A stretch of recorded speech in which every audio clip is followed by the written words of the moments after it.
제가 만난 바닥 민심은 일단 경제 민생에 대해서 먹고 살기 너무 힘든데 무슨 이념이냐 이런 얘기 굉장히 많이 하셨고 그리고 과거에 이제 저 대통령 선거에서 윤석열 후보에 이제 표를 주셨던 분들은 말씀들을 잘 안 하시려고 해요. 그리고 이제 민주당 지지자들 이제 심판해야겠다고 생각하는 분들은 적극적으로 나서서 이제 얘기를 하고 있는데 전반적으로 투표는 꼭 한다.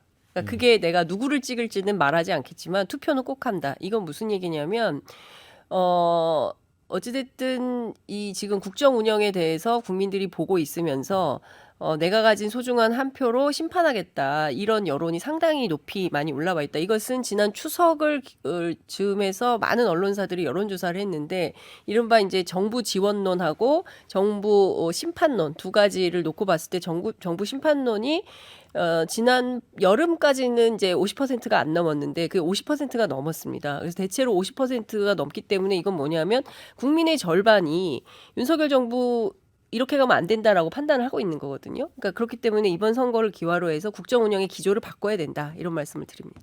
아마 근데 전체 국민은 위대합니다. 제가 보기에 웃을 사람 아무도 없을 것 같아요. 이 말은 이제 그 황금 분할. 무슨 말이냐면 이게 상당히 박빙이다. 어느 쪽이 압도적으로 이겨버리면 어느 한쪽이 환호 자격하겠죠. 근데 저는 그렇게 안 놓을 것 같아요. 아무리 봐도 상당히 박빙의 승부가 벌어진다면 예를 들어 민주당이 이기더라도 건소하게 이기면 웃을 수 없잖아요. 국민의힘도 마찬가지고요. 따라서 저는 아마 이제 까봐야 되겠지만 어느 쪽도 압도적으로 이기는 어렵다. 이걸 하나 말씀드리고 두 번째는 이번 선거는 그냥 강서구의 일꾼 하나 뽑는 거 그 이상도 이하도 아니에요. 그 이상의 의미 부여는 전부 이게 경강부회입니다. 예를 들어 뭐 이번 선거 때문에 윤석열을 심판했다. 민주당 이겼다 해서 또는 이게 뭐 김기현을 비대로 가야 된다. 또는 이게 뭐 이재명 사법 리스크가 끝났다. 이런 말도 안 되는 건 다 경강부회입니다. 그냥 강서구에 일꾼 하나 뽑는 거고요. 여기서 중요한 게 서울은요. 강서구만 있는 게 아니에요. 강남구도 있고 강동구도 있고 강북구도 있어요. 자, 그러면 이게 강남구에서 국민의힘이 이겼다 해서 모든 국민이 야 총선에 그럼 국민의힘이 다 서울 싹쓸이한다. 강남구에서 이겼다 해서 이게 말이 됩니까? 원래 강서구 강북은 민주당이 강세 지역이에요. 현역이 3명이 다 민주당 아닙니까? 따라서 뭐 저는 이게 이번에 이겼다 해서 교만해지면요. 총선에서 오히려 이게 성자의 저주처럼 역하고 나올 수도 있어요. 더 겸손해야 돼. 이긴 쪽이 더 겸손해야 돼. 근데 서 변호사님 말씀대로 이제 일꾼을 뽑는 지역 선거에 불과하지만 김기현 대표가 매일 출근했잖아요. 상주하고 최선을 다하는 거하고 네. 그 의미하고 틀린 거. 최선을 다해야죠. 최선을 다하는 수준이 아니라 동네 구청장 뽑는데 지금 당 대표, 뭐 원내 대표, 사무총장 상주하고 있고 전 당력을 지금 총동원해서 하고 있잖아요. 네. 저기 무슨 강북구 당협위원장이 강서구에 가서 밥 먹고 저기 도장 찍고 인증샷 올리고 이렇게 해야 돼요. 근데 이재명 대표는 네. 근육이 소실다가 재판도 80번하고 온 분이 그 지원 유세 갔잖아요. 근데 김기현 대표 온 게 뭐가 문제입니까? 아니 그 김기현 대표 갈 옮겨 수 문제 있죠. 갈 수 네. 있고 그러니까요. 저는 이제 갈 수 있다. 뭐 양당 공인 뭐 적극적으로 선거할 수 있죠. 하나밖에 없으니까 너무 당연한 건데 유세 한번 한 거하고 상주하면서 선거 지휘한 건 다르다. 이런 말씀 드립니다. 아니, 그러니까 사실은 이 선거를 전국 선거로 만드신 분은 대통령이시죠. 그렇죠. 왜냐하면 이례적 이게 도저히 본 적이 없는 초식이에요. 그 후보 때문에 보궐선거가 열렸는데 그 후보를 심지어 바로 초구속 사면하고 그 선거에 다시 재등판시킨다. 이러니까 아 이거는 윤석열 대통령이 직접 나선 거구나. 국민들이 이렇게 인식할 수밖에 없어요. 그래서 그냥 전국 선거가 돼버린 겁니다. 맞습니다. 원래 이거는 그냥 구청장 선거일 뿐이에요. 근데 이거를 전국 선거로 만드신 분이 윤석열 대통령이고 그러니까 그 평가지는 좀 받아봐야 되겠는데 사실은 보궐선거가 민주당 입장에서 쉽지 않은 선거입니다. 원래. 왜냐하면 이 그 보궐선거 같은 경우는 평일에 진행되고요. 그게 휴일이 아닙니다. 그래서 우리 그 민주당의 지지세가 높은 연령층이 사실은 20대에서 50대 사이인데 20대에서 50대들이 이제 다 직장에 다니시는 분들이 대부분이에요. 그래서 이거를 별도로 시간을 내서 투표하기가 정말 쉽지 않습니다. 그런데도 불구하고 이번에 만약에 이 강서구청장 선거에서 저희가 5% 이상 이긴다. 이거는 윤석열 정부에 대한 분명한 신호를 국민들께서 보내주시는 거라고 봐요. 왜냐하면 이게 서울같이 경합 지역에서 5%를 넘기기가 원래 쉽지 않은데 더더군다나 보궐선거에서 이 진보적인 색깔을 가진 정당이 5% 이상 이긴다는 거는 그만큼 분노 표심이 젊은 층에, 그러니까 이른바 20대에서 50대 사이에 투표층에 작용한다는 거거든요. 이거 정부가 좀 심상치 않게 읽어야 된다고 봐요. 그래야지, 그렇지 않다가는 정말 다음에 그 국민들의 심판이 어떠한 방식으로 어느 정도로까지 내려질지 상상할 수 없을 수도 있습니다. 그런 부분도 정부 여당에서 잘 판단해야 됩니다. 근데 우리 조 변호사 분석은 이제 네. 통상적인 언론 분석하고 좀 차이가 있어서 네. 물론 이제 평일날 선거가 치러지기 때문에 그렇다는 말씀이긴 한데 역대 보궐선거를 봐도 5% 그렇습니다. 이내로 지면 사실상 국민의힘이 잘 싸웠다라고 이렇게 보통 언론은 평가를 하는데 10 내지 15% 정도 이겨야 민주당이 확실히 이겼다. 근데 그것은 국민의힘 패널들이 줄창 주장해온 국민의힘의 프레임이죠. 아 그런가요? 그렇습니다. 왜냐하면 제가 지금 드리는 말씀은 뭐냐면 서울 수도권 같은 곳에서 특히 이제 서울이 갈수록 보수화되고 있거든요. 네. 왜냐하면 이제 이 집값 문제라든가 부동산 가격이 너무 뛰었기 때문에 고령화돼 있죠. 예, 이게 점점점 고령화되면서 예. 보수화. 네, 그렇습니다. 그렇게 되고 있는 상황인데 서울 관련된 선거에서 그러니까 직전에도 김태우 후보가 이겼잖아요. 아하. 근데 이런 서울 관련 선거에서 만약에 5% 이상 그것도 보궐선거에서 벌어진다 그러면 이거는 그러니까 정부 여당에 대한 심각한 민심 위반의 신호로 봐야 됩니다. 네, 프레임이 좀 정경이 되고 있습니다. 문정영 부대변인. 예, 근데 이게 저 개인적으로 선거 잠바까지. 좀 빨간색을 좋아해서 이번 정치적으로는 이번 선거가 어렵습니다. 사실 김태우 후보가 태생적으로 좀 가지고 있던 그 불리한 배경, 그 귀책 사유를 제공했다는 그 이슈가 있기 때문에 이런 것들도 유권자들이 판단하시거든요. 근데 다만 지금 강서구의 표심을 그냥 정권 심판이라는 이유만으로 우리 당에 불리하다? 이런 얘기를 사실 민주당 패널 분들이나 이런 분들이 계속 얘기하셨어요, 줄곧. 근데 저는 조금 다르게 보는 것이 강서구가 되게 재밌는 지역입니다. 네. 구도심, 신도심이 이렇게 복합된 지역이고 마곡 신도시의 집값을 보면 지금 30평대 집값이 10억이 넘거든요. 근데 빌라 집값을 보면 2억 밑으로 가는 빌라들도 있습니다. 이 말은 굉장히 이제 다변화된 좀 다층된 지역인 것인데 저희 당에서 정한 슬로건은 빌라를 아파트로. 약간 조금 촌스러울 수도 있는데 굉장히 직관적인 슬로건을 저희가 만든 것이거든요.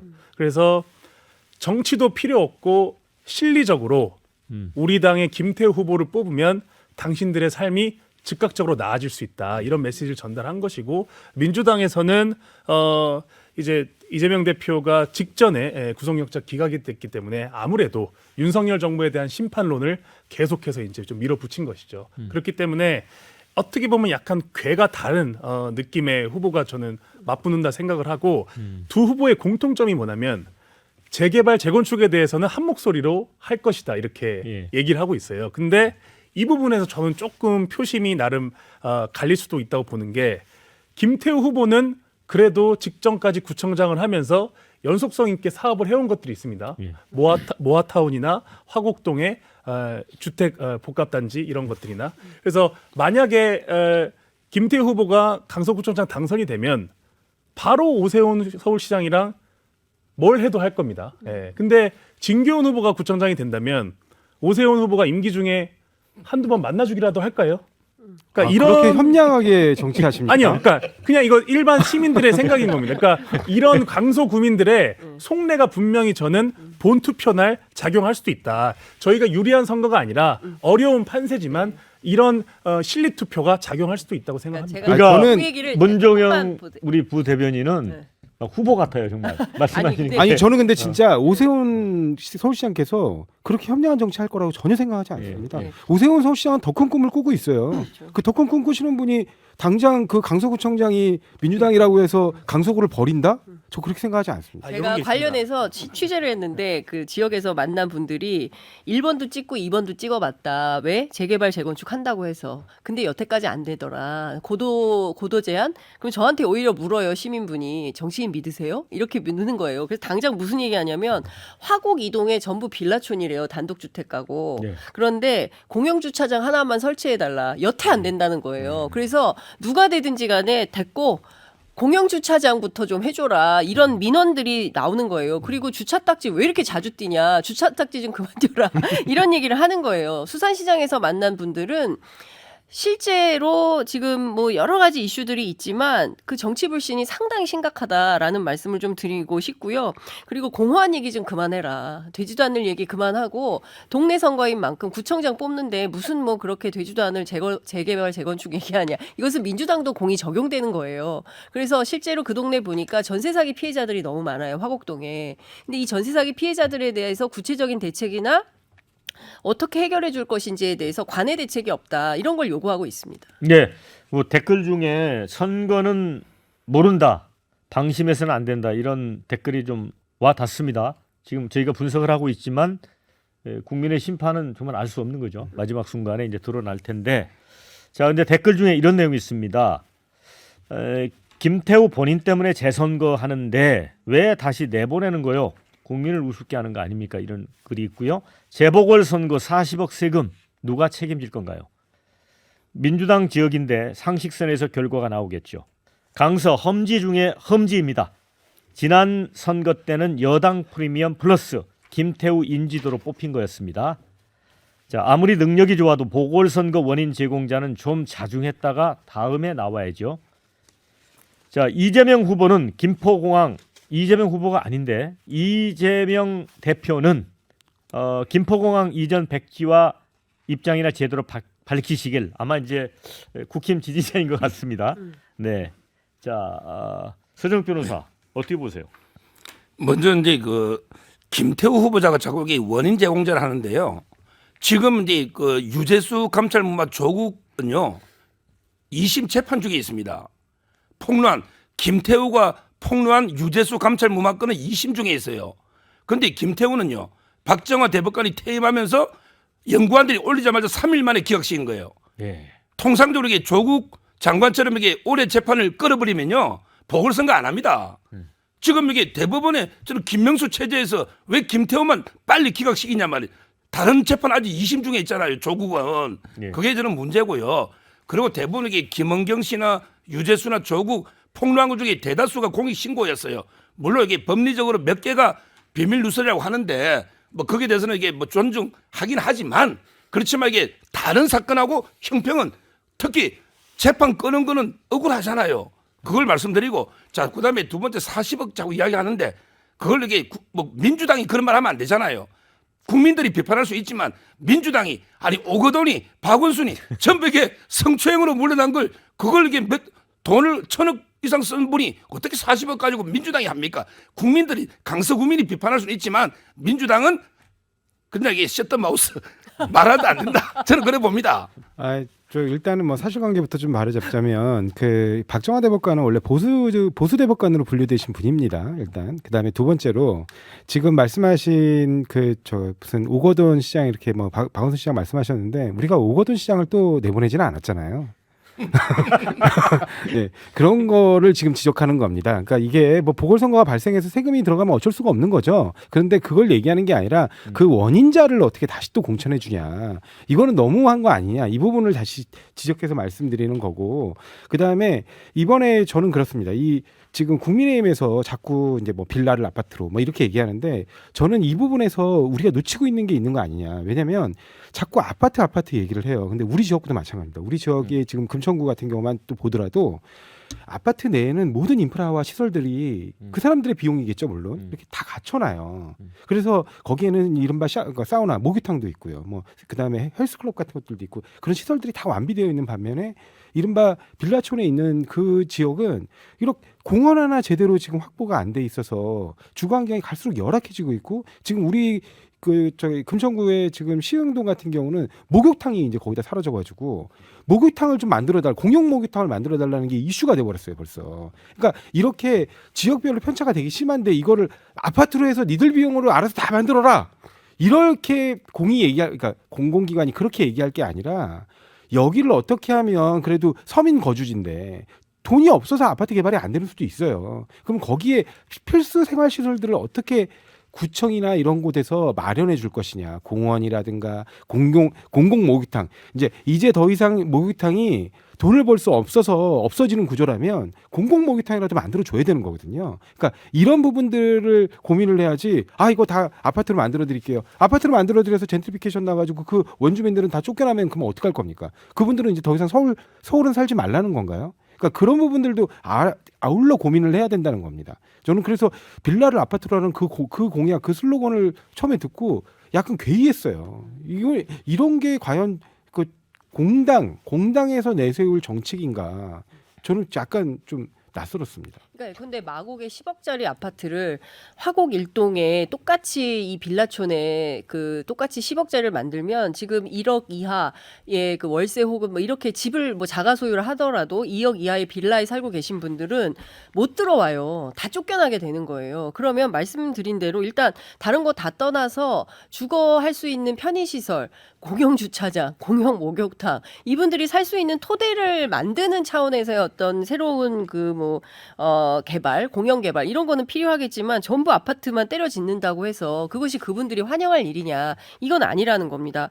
그러니까 당장 새벽에 나가서 밤늦게까지 퇴근도 못하고 투표할 시간이 없어요. 먹고 사느라고. 그런 분들을 위해서 뭘 할 건지에 대한 구체적인 공약이 실종돼 있는 선거 이런 공중전 이런 선거는 전 또 처음 봅니다. 지금 이 선거가요 어느 정도로 좀 정치적으로 변질이 됐냐면요 진교훈 후보가 방화시장 근처에 신도시 프로젝트를 추진한다고 말씀을 하셨어요. 말이 안 되는 얘기입니다. 그 강서구민들은 그걸 보고 웃었어요. 그러니까 꼭 진교훈 후보뿐만 아니라 이런 식으로 지금 제가 죄송하지만 일개 강서구청장이 할 수 없는 어떤 그 사업들을 양측에서 다 하겠다고 하고 있거든요. 그렇기 때문에 각 정당에서 소위 집객이 가능한 의원님들을 다 총동원해서 며칠간 선거운동을 했지 않습니까? 이러는 와중에 일부 정책이나 공약들이 너무 부풀려져 있는 부분이 있죠. 저는 그래서 그런 부분들은 양 후보가 다 동일하기 때문에 저도 공감을 하고 있고 제일 중요한 것은 결국 오늘 선거 결과가 끝나고 나서 이때까지 해왔던 이 총력전에 대해서 분명히 한쪽은 좀 책임을 질 수 있는 상황이 올 겁니다. 그랬을 때 각 후보가 득표하는 이 득표율이 결국 중요한 것인데 저는 진교훈 후보가 약간 초짜티가 조금 나는 것이 아무래도 경찰이라는 이 전문 공무원으로서 평생 근무하신 분이기 때문에 도시 행정에 대해서 그렇게 감각이 좋은 느낌은 안 들어요. 말씀을 하실 때 점잖게 하시고 또 이런 품격 있는 부분은 분명히 있지만 이분이 갑자기 경찰 수십 년 동안 하고 와서 강서구의 이 현안에 대해서 좀 면밀하게 진행하실 역량이 있을까? 이런 의문은 좀 계속 들더라고요. 한 말씀만 현장에서. 드릴게요. 아니, 전국 경찰의 수장이라고 할 수 있는 그 경찰청장 바로 밑에 차장을 하신 분이에요. 그래서 전국에 그 10만이 넘는 경찰을 지휘한 행정 경험이 있는 분입니다. 그에 반면에 김태우 후보자는 뭡니까? 구청장 잠깐 해본 거 외에는 6급 주사로 그냥 검찰 수사하는 것밖에 없는 사람이에요. 아니 근데 제가 근데 그 둘을 비교해 놓고 여기가 그러니까 예를 들면 진교훈 후보가 행정 경험이 부족하다 이렇게 말씀하시는 거는 좀 맞지 않다고 근데 생각해요. 제가 잠깐요. 네. 제가 어차피 이제 공약 얘기가 좀 나왔으니까 뭐 선거 때 항상 되풀이되는 겁니다만 이렇게 툭 던지는 공약들이 있잖아요. 네. 그러니까 개항을에 이제 후보로 나왔던 이재명 대표나 서울시장으로 나왔던 이제 송영길 전 대표 같은 경우에도 이제 김포공항을 이전하겠다고 했다가 지금 나온 진교훈 후보는 이제 고도 제한 완화, 재건축, 재개발 이것이 상충이 되거든요. 그런 부분은 좀 어떻게 생각했어요? 저는 뭐 일종의 이제 착종 현상이 벌어지는 거다라는 생각이 좀 들고요. 근데 이런 허위 공약은 굉장히 지금도 많이 있어요. 허위 그러니까 공약으로. 뭐냐면 이런 거죠. 그러니까 김태우 후보 같은 경우에는 힘 있는 플랜카드 다 걸려 있습니다. 힘 있는 구청장 복지 예산 김태우가 왕창 끌어옵니다. 이렇게 주장을 해요. 근데 구청장이 동네 구청장이 복지 예산을 어떻게 왕창 끌어와 가지고 강서구를 개발을 시킬 수가 있겠습니까? 이게 이 자체가 어불성설인 거예요. 그런데 그러니까 이런 공약을 포스터를 막 걸어 놓는 거죠. 그러니까 이게 뻥 선거네요, 뻥. 뻥. 그렇죠. 양쪽이 다 뻥이에요. 그러니까 양쪽이 다 그러니까 양쪽 뻥성이 맞죠, 기자님? 양쪽이라고 해주셔야죠. 저는 제가 한 가지만 말씀드리면 사실 김태우 후보 이것도 있고요. 그리고 고도 제한 완화해서 도시계획 그러니까 국민의힘과 민주당의 입장이 조금씩 다르긴 하지만 제가 앞서 말씀드린 대로 정말 진짜 국민을 위한 선거를 하고 있는 거냐, 국민을 위한 캠페인을 하고 있냐, 저는 이건 민주당도 마찬가지라고 생각합니다. 예, 그러니까 불가능한 얘기를 계속 하고 있어요. 고도 제한만 하더라도 구청장이 고도 제한 해결할 수 있습니까? 불가능한 거예요. 저는 그렇게 보는데 국회에서 뭐 강서구에 있는 그 야당 국회의원 3명은 할 수 있습니다. 할 수 있어요? 제가 옛날에 우리가 지금 국회 다수 의석이기 때문에 할 수 있습니다. 옛날에 2008년도에 그 MB 초에요. 예. 뉴타운 가지고요. 예. 완전히 그 뉴타운과 재미 봐가지고 서울에 대거 당선됐잖아요. 예. 근데 실제 뉴타운이 이루어진 게 없어요, 거의. 그러니까 제 말은 이게 이런 공약이 먹히는 게요. 예. 왜 그러냐면 이게 마키아벨리라고 있잖아요. 마키아벨리. 예. 뭘 했냐면 자기 아버지를 죽인 사람은 금방 잊어버리지만 자기 재산권을 침해하는 사람은 영원히 못 잊는다. 야. 나라에서 이게 세금을 막 함부로 거두거나 예. 재산권이 그만큼 이게 재산에 민감합니다. 그러니까 이제 그 설령 빌라 아파트 만들어 줄게. 이러면 이게 현실성은 없을지 몰라도 공약으로 이게 먹힐 수 있기 때문에 그러니까 그것도 이게 결과는 봐야 되는 거예요. 국민들 옛날로 판단하기 때문에 그래요. 민도가 그렇지가 않다니까요. 제가 이런 얘기를 다 어디서 들었냐? 강서구의 도처에 다니면서 시장통 이런 데 다니면서 시민들한테 들은 얘기예요. 국민들이 이런 판단을 하고 있어요. 말도 안 되는 공약이라고. 아니 이게 100% 뻥은 아닌 게요. 지금 서울에 대표적으로 몇 군데 말씀드리면 그 목동 옆에 신정동이라고 있거든요. 거기가 되게 혼재가 돼 있어요. 아파트랑 빌라가 이렇게 바로 옆에 붙어 있고 네. 강서구도 전형적으로 그런 지역이 많아요. 그래서 이게 저희가 그냥 근거 없이 얘기를 한 게 아니라 이런 뭔가 비정상적인 도시의 미관이나 이 구역을 저희가 개선을 하겠다 이런 차원에서 저희가 만든 그런 프레이즈라고 좀 예, 근데 한 말씀만 드리면 지금 말씀하신 데 맞습니다. 그 신정동이 이제 목동 분위기가 나는 이렇게 아파트 신규 아파트촌이 있는 곳이 있고 굉장히 발전된 그다음에 그냥 굉장히 낡은 빌라촌이 있는 것도 있는데 그 낡은 빌라촌에 20, 30대 젊은 사람들이 많이 살아요. 그 사람들이 이렇게 쫓겨나지 않도록 그리고 그 사람들이 살면서도 어느 정도의 주거 환경 좀 어느 정도 받쳐주는 주거 환경에 살 수 있도록 사이사이에 그러한 편의 시설들을 넣는 거에 대해서 국민의힘도 좀 많이 고민을 해야 된다. 그렇게 네, 이제 마무리할 시간이 됐습니다. 김태우 후보가 지면 김기현 대표 그 자리에 앉아 있기 어렵겠다 이런 댓글이 있고요. 민주당이 어느 수준으로 이겨야 비명계 반발 없이 이재명 체제가 안착할까? 이건 질문 같기도 하고 댓글 이렇게 썼어요. 어느 정도로 이겨야지 안착이 됩니까? 글쎄 제가 보기에 그 민주당 안에 비명계가 그렇게 지금 막 적극적으로 하기에는 상당히 곤란한 처지로 알고 있고요. 이기기만 하면 되는 겁니까? 아니요. 이기든 지든 제가 보기엔 민주당에서는 진다는 상상은 안 하고 있는 것 같아요. 예. 그렇기 때문에 만약에 진다 그러면 정말 엄청나게 뭐 이재명 대표까지도 문제가 생길 수 있겠죠. 이 대표가 진다면. 지팡이까지 들고 퇴원한 날 그렇죠. 봤었잖아요. 지지 유세까지 했는데 그럼에도 불구하고 뭐 근소한 표차이라 할지라도 졌다 이러면 그 책임론은 어마어마하게 일 거라고 보는데 실제로 그와 별개로 만약에 이긴다라고 하면 이게 뭐 1% 차이로 이기든 뭐 큰 차이로 이기든 그것은 뭐 비명계가 뭐 이렇게 막 그거 가지고 물러나라 어쩌라 이렇게 할 분위기는 아니다. 그거는 뭐 큰 예, 변수는 안 된다. 예, 이기기만 예. 하면 된다. 아니 선거는 그런 한 표 차이로라도 이기면 이긴 사람이 승리하는 겁니다. 승자 독식이잖아요.